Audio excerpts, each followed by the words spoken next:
Hello guys, for today's video, ayan, kasama ko yung aking kapatid at ang aking pamangkin, ayan, palabas kami ng bahay.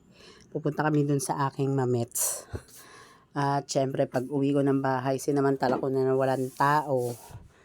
At naglinis na rin ako ng aking kusina.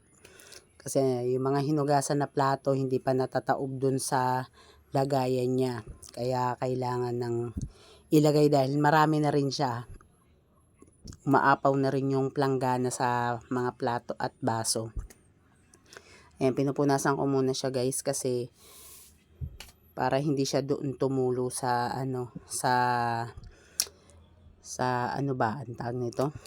Doon sa cabinet.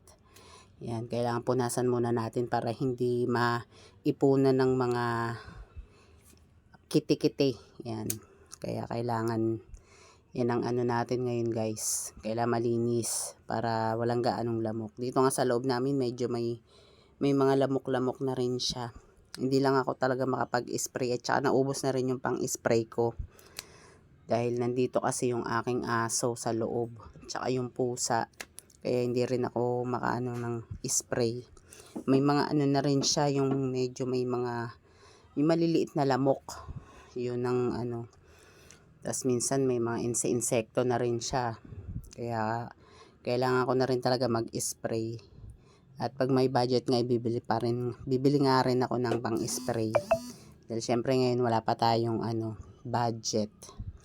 Ayan, nilinis ko na yung aking mga lalagyan ng mantika. Kasi medyo na siya, medyo maalikabok na tsaka dumidikit na siya dun mismo sa sa pinaka lalagyan niya. Ayan, dumidikit na yung dumi kasi medyo pagka yan yung mga natatapon na mantika, ayan, dumidikit siya. Kaya kailangan basa nga yung pinang ko para medyo matanggal-tanggal siya. At syempre ayan, natapos na si Inday sa mga gawain niya. Punas-punas naman at dito sa may ilalim ng lababo. Ayan, pinunasan ko rin yun. Yun sa may bigasan namin. At nagluto nga rin pala ako ng kanton, pansit kanton, yan. Ulam ko. Ulam pala namin. Yan ang ulam namin kasi medyo kapos tayo sa budget guys. Kaya kailangan nating maghigpit ng sinturon. Yan, kasi may pasok na naman bukas, 'di ba? Kaya kailangan nating magtipid-tipid.